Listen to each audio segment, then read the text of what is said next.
Welcome to all of you. आज हम देखते हैं कि फोर्स जो हमने पढ़ा था लास्ट लेक्चर में, तो फोर्स कैसे ऐड होगा, क्या फोर्स के साथ कैसे एक्ट करता है। तो हम देखते हैं कि how force is acting on the objects. ये बहुत अच्छा आज का लेक्चर होने वाला है, क्योंकि इसमें हमें कुछ क्वेश्चंस भी हम लोग प्रैक्टिस करेंगे, वो बहुत इंपॉर्टेंट भी है। कंसेप्चुअल क्वेश्चन भी इसके बेसिस पे आते हैं। तो हम देखते हैं कि किसी भी ऑब्जेक्ट में हमने पढ़ा कि फोर्स क्या होता है, किसी भी ऑब्जेक्ट पे लगेगा पुश या पुल की फॉर्म में एक फोर्स लगता है, वो हमने लास्ट लेक्चर में पढ़ा था। टाइप ऑफ फोर्स भी पढ़े थे। आज हम देखते हैं कि भाई फोर्स किसी पे अप्लाई कैसे होता है, कैसे किसी बॉडी पे एक्ट करेगा। तो सबसे पहले हमें ये समझना है कि फोर्स कैसे एक्ट करता है। देखो बेटा, क्या हो रहा है, कोई एक बॉडी है, मान के चलो ये एक बॉक्स है, ठीक। तो किसी भी एक बॉडी पे एक टाइम पे मल्टीपल फोर्स लग सकते हैं। जरूरी नहीं है कि भाई अगर मैं यहाँ खड़ा हूँ तो मेरे पास सिर्फ मेरे ऊपर एक ही फोर्स लग रहा है। अगर ये मार्कर यहाँ पर है तो इस पर सिर्फ एक ही फोर्स लग रहा है, ये डस्टर यहाँ पर है तो फिर इस पर सिर्फ एक ही फोर्स लग रहा है। किसी भी एक ऑब्जेक्ट पर एक से अधिक फोर्स लग सकते हैं। तो हम अगर एक से ज़्यादा फोर्स लग रहा है तो उस कंडीशंस में उसका नेट फोर्स क्या होता है, कैसे वो एक्ट करेगा, वो आज हम देखते हैं। तो बेटा सबसे पहले एक कंसेप्ट आता है net force. Net force, net force, इसको हम रिजल्टेंट फोर्स भी बोलते हैं। रिजल्टेंट फोर्स यानी it is the total force, it is the total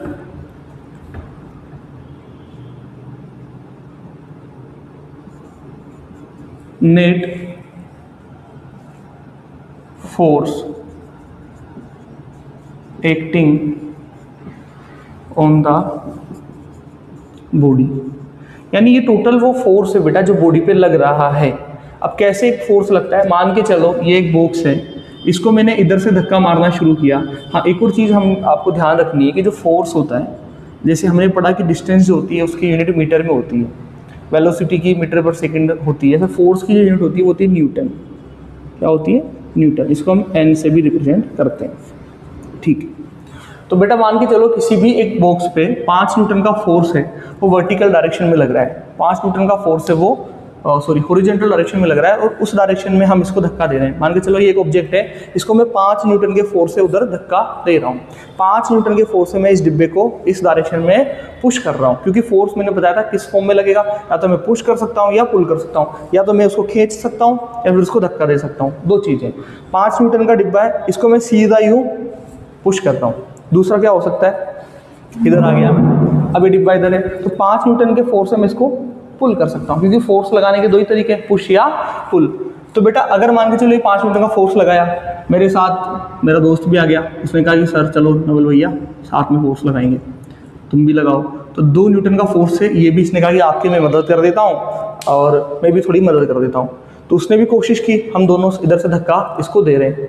तो अब बेटा इस पर जो नेट फोर्स हो जाएगा इस बॉडी पे, वो कितना हो जाएगा? हो जाएगा 7 न्यूटन। यानी हमने क्या सीखा कि सेम डायरेक्शन में अगर फोर्स है तो फोर्स क्या होते हैं? ऐड हो जाते हैं। सेम डायरेक्शन में अगर फोर्स है तो फोर्स क्या है? ऐड हो जाते हैं। लेकिन अभी मान के चलो मैं इधर से इस बॉडी को धक्का दे रहा था, ये जो बॉडी है इसको मैं 5 न्यूटन से इधर से धक्का दे रहा था। मेरे दोस्त ने बोला कि ठीक है सर भैया, मैं भी आपकी मदद कराता हूँ। तो अब क्या किया उसने भी इसको धक्का मारना शुरू किया, लेकिन उल्टी डायरेक्शन में। यानी मैं इधर से पुश कर रहा हूँ, तो उसने बोला भाई मैं इधर से पुश करता हूँ। अब इसके बाद क्या होगा, इस कंडीशन में जिस बॉडी पे नेट फोर्स आएगा बेटा, वो आएगा इस डायरेक्शन में 3 न्यूटन, क्योंकि मैं ज़्यादा उससे खींच रहा हूँ इसको, मैं इस पे आएगा 7 न्यूटन। मैं ज़्यादा फोर्स से 5 न्यूटन के फोर्स से इधर उसको पुश कर रहा हूँ, वो 2 न्यूटन के फोर्स से इधर पुश कर रहा है, तो नेट फोर्स इस पे कितना आएगा? 3 न्यूटन। नेट फोर्स कितना आएगा? 3 न्यूटन आएगा। तो इसी के बेसिस पे हम क्या करते हैं, इसी के बेसिस पे हम लोग कुछ क्वेश्चन सोल्व करने के ट्राई करते हैं। मैं कुछ क्वेश्चन लिख देता हूँ और आप लोग वीडियो को बंद करके एक काम कीजिएगा, उन्हें सोल्व करने की ट्राई कीजिएगा, और ट्राई करते हैं कितने बच्चे सही करते हैं। शिवाय।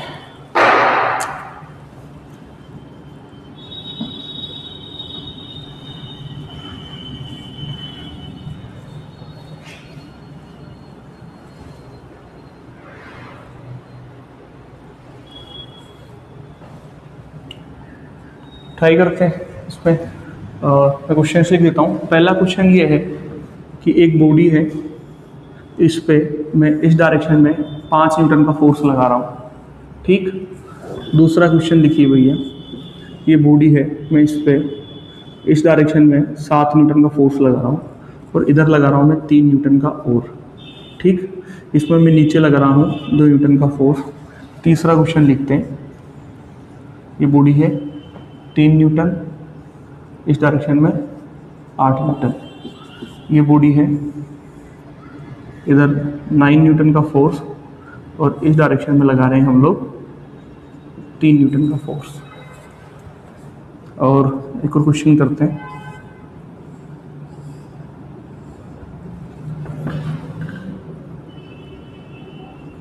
ऊपर हम फोर्स लगा रहे हैं 4.8 न्यूटन का और नीचे लग रहा है इस पे जी। और क्वेश्चन नंबर लास्ट क्वेश्चन है अपना,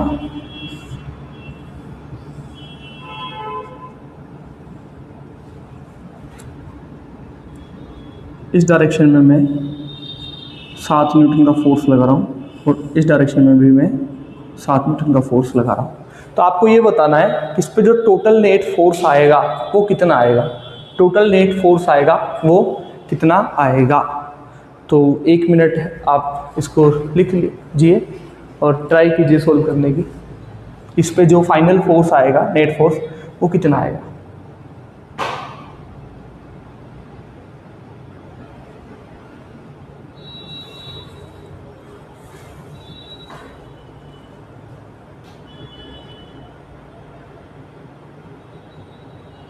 तो आई होप आप लोगों ने ट्राई किया होगा और हम लोग देखते हैं कि इस पर कितना फोर्स आएगा।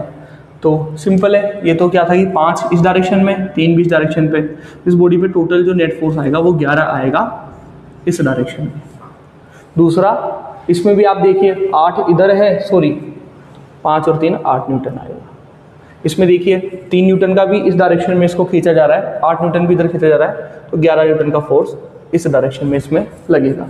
यहाँ तक मेरे हिसाब से किसी को परेशानी नहीं आई होगी। यहाँ पे देखो, इस बॉडी को एक जो पर्सन है वो 7 न्यूटन से ऊपर खींच रहा है, दूसरा पर्सन 2 न्यूटन से नीचे खींच रहा है। तो ये बॉडी ऑब्वियसली बात है कि 5 न्यूटन का फोर्स इसमें ऊपर की ओर लग रहा होगा। इस वाले में हम लोग देखेंगे, इस वाले में 9 न्यूटन से इधर खींचा जा रहा है, 3 न्यूटन से इसको पीछे खींचा जा रहा है, तो ये 6 न्यूटन से इस डायरेक्शन में मूव करेगी। अब भैया ये बताना है कि इस पर कितना फोर्स आएगा। अगर किसी ने ट्राई किया हुआ तो ईमानदारी से आप लोग कमेंट करके बता सकते हैं कि मैंने ट्राई किया, मेरा कितना इसमें आंसर आया। तो देखते हैं, जी की वैल्यू आप सबको पता है होती है, मैंने अभी आपको थोड़ी लास्ट लेक्चर में बताई थी 9.8। तो अगर हिसाब से देखेंगे तो 9.8 नीचे लग रहा है, 4.8 ऊपर लग रहा है, तो इस पर जो नेट फोर्स आएगा वो इस डायरेक्शन में आएगा 5 न्यूटन।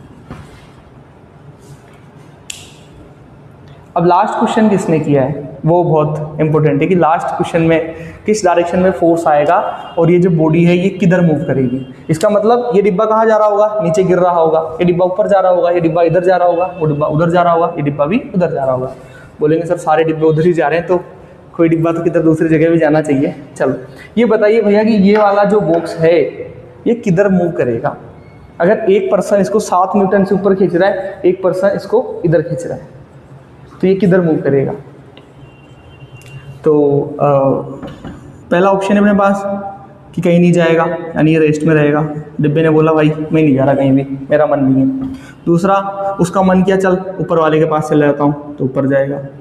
उसका मन किया इधर चला जाता हूँ, तो इधर को तो क्या ही बोलेंगे। उसका मन किया नीचे चला जाता हूँ।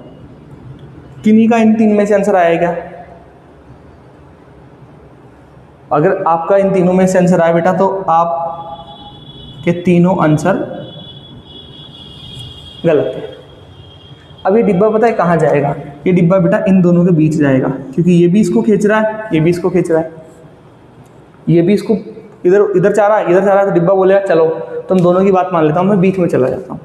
तो ये डिब्बा इनके बीच में आएगा, यानी जो रिजल्टेंट फोर्स आएगा वो नेट फोर्स इस डायरेक्शन में आएगा, बीच में। कोई बच्चा बता सकता है कितना आएगा।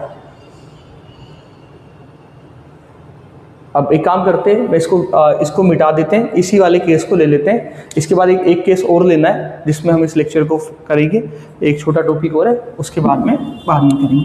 इसको मैं समझा देता हूँ, ये बहुत अच्छा क्वेश्चन है। और यही जो फाउंडेशन है बेटा, यही आपके नीट जेईई के लिए बनता है कि इसी टाइप के क्वेश्चन जो कंसेप्ट के बेसिस पे होते हैं, और यही क्वेश्चन धीरे धीरे अभी से हम प्रैक्टिस करते जाएंगे तो क्या होता है, हमारा एक फाउंडेशन इसके रिगार्डिंग डेवलप हो जाता है। ठीक है, ये हमने इधर 7 न्यूटन, इस डायरेक्शन में भी 7 न्यूटन बोला कि ये आएगा बिल्कुल बीच में ही। ठीक है, कितना आएगा, तो बेटा ये आंसर आएगा हमारा 7√2 न्यूटन। 7√2 न्यूटन। किसी बच्चे का आया, किसी सिंगल का, बोला कैसे आया भैया, इसके लिए देखो आपको थोड़ी बहुत मेहनत करनी पड़ेगी, तो आपको सीखनी पड़ेगी पाइथागोरस थ्योरम। तो जब हम मान के चलो ये 7 न्यूटन है, ये 7 न्यूटन है, इसको बीच में अगर लिखेंगे ये 90 डिग्री पे है, और जब इसको हम बीच में से टर्न करेंगे तो अगर मैं यहाँ से परपेंडिकुलर डालूंगा तो ये 7, तो ये भी कितना हो जाएगा 7। तो अब आप देखिए अगर मैं परपेंडिकुलर डालूंगा ये 90 डिग्री का एंगल बन गया। तो इस वाले ट्राइंगल में अगर बात करें, इस वाले में, इस वाले में, इस वाले में, तो ये हाइपोटेनस, ये परपेंडिकुलर, ये बेस, कौन सा थ्योरम लग रही है, पाइथागोरस थ्योरम। तो क्या हो रहा है, हाइपोटेनस का स्क्वायर इज इक्वल टू 7 का स्क्वायर प्लस 7 का स्क्वायर। तो hypotenuse square is equal to ये अपना 49 प्लस 49, ये hypotenuse square is equal to आएगा 98, और इसको हम सोल्व करेंगे तो ये हमारा बनेगा 7√2। कैसे बना, इसको और सोल्व कर लो। तो अगर हम इसको h इक्वल टू लेंगे तो ये हो जाएगा √98, और इसके फैक्टर करेंगे h इक्वल टू, तो ये आ जाएंगे बेटा 7 × 7 × 2। तो 7 का एक पेयर बाहर आ जाएगा और बाकी √2 अंदर रह जाएगा। तो ये बना 7√2। किसी को अगर परेशानी है तो इस कंसेप्ट के लिए पाइथागोरस थ्योरम एक बार आप सर्च कर लीजिएगा, हो सकेगा तो हम पाइथागोरस थ्योरम पे वीडियो बना देंगे, और उससे ये आंसर आया है। हम लोग क्या करना है, हम लोग 8th क्लास में सर हमें तो पाइथागोरस थ्योरम आती ही नहीं है। सिंपल सा फंडा, जब भी किसी बॉक्स के बीच में इक्वल फोर्स लग रहा हो, मान लो 5 न्यूटन का इधर लग रहा है, 5 न्यूटन का इधर लग रहा है, क्या करें, कुछ भी नहीं करना है। क्या करना है, बीच में आएगा, किधर आएगा, बिल्कुल बीच में, और कितना आएगा, उसी फोर्स का √2 टाइम, उसी फोर्स का √2 टाइम। यानी अगर एक बॉक्स ये है हमारा 8 न्यूटन का, और इधर से भी लग रहा है 8 न्यूटन का, सिंपल सी बात, बीच में आएगा, कितना आएगा, 8√2। तो ये उनके लिए जो जानना चाहते हैं कैसे आया, बट हमें सिर्फ इतना तक ध्यान रखना है कि सेम फोर्स अगर दोनों साइड लग रहे हैं तो उसके बीच में उनका रिजल्टेंट फोर्स, नेट फोर्स आएगा, और वो कितना होता है, उस फोर्स के √2 टाइम, उस फोर्स के √2 टाइम होता है। यहाँ तक समझ में आया, किसी को कोई परेशानी?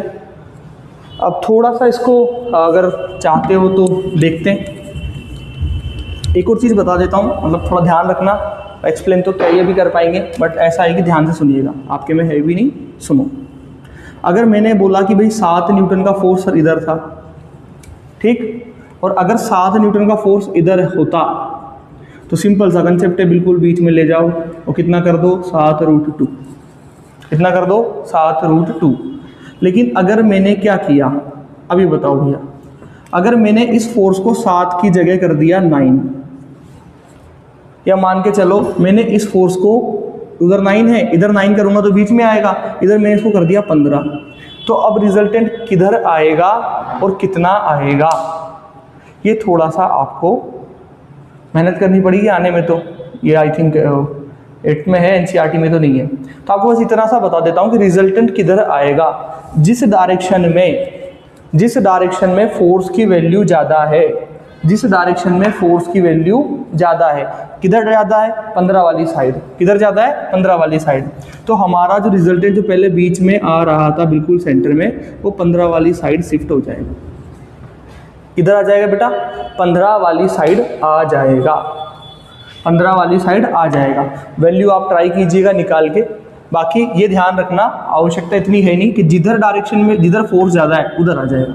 मान के चलो इधर 15 है, मैंने इधर 21 कर दिया या 16 कर दिया, तो जो बीच में आना था अब रिजल्टेंट इस डायरेक्शन में आ जाएगा, ये हमारा रिजल्टेंट फोर्स होगा।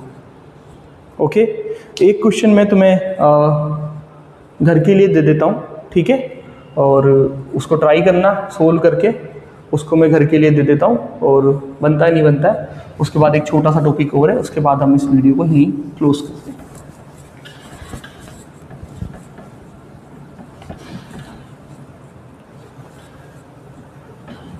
देखो भैया, एक क्वेश्चन और है,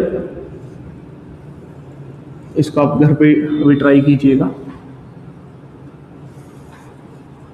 6 न्यूटन का फोर्स इधर, 6 न्यूटन का फोर्स इधर, और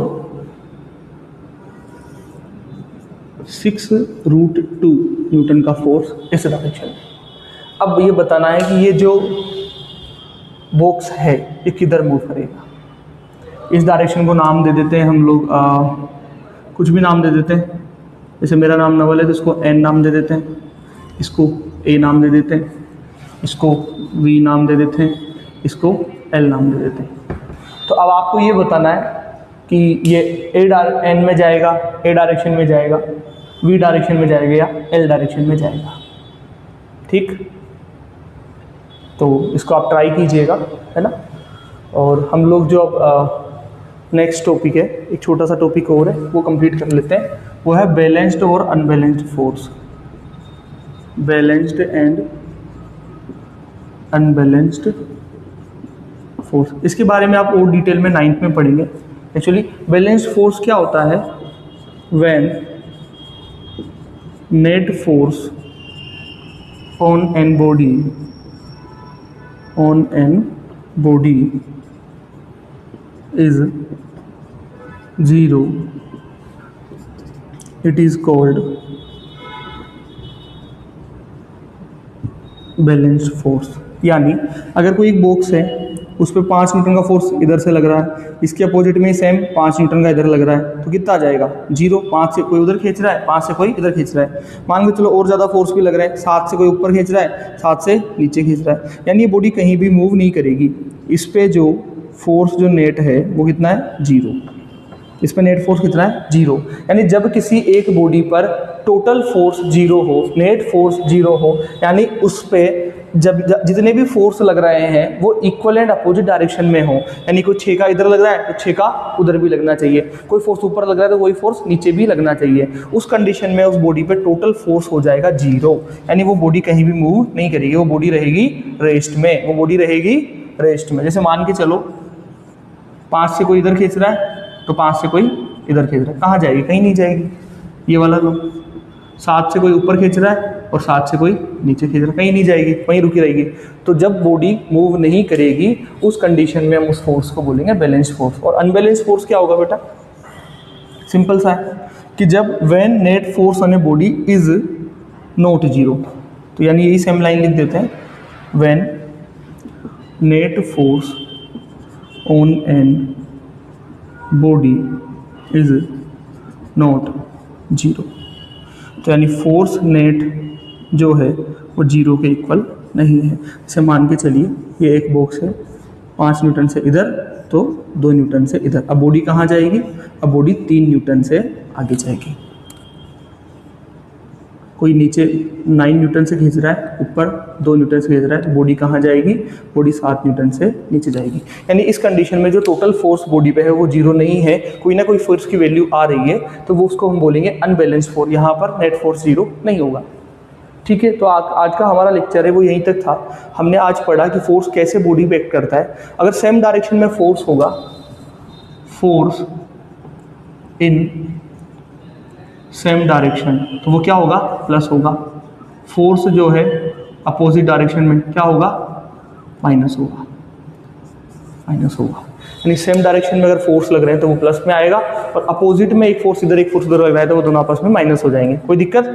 चलो अब जाते जाते मेरा मन नहीं मान रहा है तो तुम्हें इसका आंसर भी बता देता हूँ। इसके 3 आंसर हैं। पहला आंसर, ये बॉडी सर एन में जाएगी, ये बॉडी सर ए पे जाएगी, ये बॉडी जो है सर वी वाले डायरेक्शन में जाएगी, या ये बॉडी जो है वो सर एल वाले डायरेक्शन में। अगर आपका आंसर ये वाला है तो आप गलत हैं, अगर ये वाला है तो भी आप गलत हैं, अगर ये वाला है तो भी गलत हैं, अगर ये वाला आंसर है बेटा अगर ये वाला आपका आंसर है बी वाला तो भी आप गलत हैं, क्योंकि ये बॉडी कहीं भी नहीं जाएगी, क्योंकि इस पे जो नेट फोर्स है वो कितना है 0। कैसे भैया? बोला सर 6 से इधर लग रहा है, 6 से इधर लग रहा है, तो किधर आएगा? इधर। कितना आएगा? बिल्कुल बीच में 6√2। आपने सिखाया था अगर सेम 90 डिग्री पे लग रहा हो तो बीच में आएगा, कितना आएगा? 6√2। यानी अगर हम इन दोनों फोर्स को देखें तो बॉडी इस डायरेक्शन में आनी चाहिए थी। किस फोर्स से आनी चाहिए थी? 6√2, 6√2। लेकिन सेम फोर्स है बॉडी को देखो ऊपर भी खींच रखा है, सेम फोर्स है बॉडी को ऊपर भी खींच रखा है। यानी इन दोनों फोर्सेस का रिजल्टेंट जो है वो ये इस डायरेक्शन में है, और इसका जस्ट अपोजिट जो है वो इसके अपोजिट है। यानी इस बॉडी पे टोटल जो नेट फोर्स है वो है 0। यानी ये बॉडी पे जो फोर्स है वो एक बैलेंस्ड फोर्स है। अगर फोर्स बैलेंस्ड है इसका मतलब उस पर टोटल फोर्स 0 है, तो बॉडी कहाँ रुकेगी? बॉडी रहेगी रेस्ट में। Body does not move, does not move. ठीक, ये रहेगी। इसको हमने एन बोल दिया था, ए बोल दिया, बी बोल दिया, ए बोल दिया था। इसको बोलते थे नवल में ओ बोल देते, तो ये बॉडी रहेगी ओ पे। तो ये हमारा फोर्स का एक टॉपिक कंप्लीट हो गया, जिसमें हमने पढ़ा था कि फोर्स कैसे ऐड होगा, सेम डायरेक्शन में ऐड होगा, अपोजिट डायरेक्शन में फोर्स सब्ट्रैक्ट होगा। और अगर इसी एंगल पे फोर्स है तो उसको भी हमने कुछ केसेस उसके करके देखे हैं, और उसके जो बाकी जो केसेस हैं वो हमारे हायर क्लासेस में आते हैं। कुछ प्रैक्टिस भी हमने की है। आप भी इनके अलावा जो भी प्रैक्टिस बैलेंस अनबैलेंस फोर्स किए हैं वो आप कर सकते हैं। कोई भी आपको डाउट आए तो आप डाउट के लिए कॉन्टेक्ट कर सकते हैं। ये जो सारे नोट्स हैं, इनके जो हैंड रिटन नोट्स हैं वो आपको बच्चों में उस पर डाल दूंगा व्हाट्सएप ग्रुप पे, तो आपको उसमें से लिख लीजिएगा। अगर इसमें से भी वीडियो रोक के आप लिखना चाहें तो लिख सकते हैं। बाकी मैं सारे जो नोट्स हैं वो व्हाट्सएप ग्रुप पे अपलोड कर दूंगा, तो आप उससे अपने नोट्स भी बना सकते हैं। ठीक है, तो ये था हमारा फोर्स का टॉपिक कंप्लीट हो चुका है। नेक्स्ट वीडियो में हमें पढ़ना है pressure and thrust, I think pressure वगैरह पढ़ना है, प्रेशर पढ़ना है लिक्विड वगैरह से। ओनली प्रेशर का एक टॉपिक है जो हमारा बाकी रहेगा। बाकी फोर्स का जो टॉपिक है वो हमारा पूरा कंप्लीट हो चुका है। चाहे तो आपको मैं 2 मिनट में बताता हूँ फोर्स क्या होता है। किन्हीं भी दो बॉडी के इंटरेक्शन पे होता है, दो बॉडी का इंटरेक्शन पे लगने वाला फोर्स था, किस फॉर्म होगा? पुश या पुल, पुश या पुल। या तो हम पुश कर रहे होंगे या फिर हम किसी ऑब्जेक्ट को पुल कर रहे होंगे। दो ही ऑप्शन हमारे पास है, किसी ऑब्जेक्ट को पुल करना या पुश करना। तो फोर्स जो है पुश और पुल के फॉर्म में होता है। 2 टाइप के फोर्स हमने पढ़े थे, contact force, non contact force. Contact force, non contact force. जब भी दो बॉडी आपस में कॉन्टैक्ट में आके फोर्स लगाएंगी तो वो कहलाएगा कॉन्टैक्ट फोर्स, और जब भी दो बॉडी बिना कॉन्टैक्ट के आपस में फोर्स लगाएंगी तो वो कहलाएगा non contact force. Contact force में हम एग्जांपल देखे थे बेटा मस्कुलर फोर्स और फ्रिक्शन फोर्स के। नॉन कॉन्टैक्ट में हमने देखा था magnetic force, electrostatic force and gravitational force. उसके बाद हमने पढ़ा कि सेम डायरेक्शन में अगर फोर्स होगा तो वो ऐड हो जाएगा। नेट फोर्स क्या होता है? टोटल फोर्स जो बॉडी पे लग रहा है उसका जो रिजल्टेंट है वो हमारा नेट फोर्स कहलाएगा। सेम डायरेक्शन में अगर फोर्स होगा तो ऐड हो जाएगा, अपोजिट डायरेक्शन में अगर फोर्स होंगे तो वो सब्ट्रैक्ट हो जाएंगे। यहाँ तक हम पढ़ चुके हैं। उसके बाद हम लोग प्रेशर शुरू करेंगे। ठीक है, किसी को कोई भी परेशानी है तो आप कमेंट में भी कर सकते हैं, बाकी फिजिकली तो आप कॉन्टेक्ट कर ही सकते हैं। ठीक।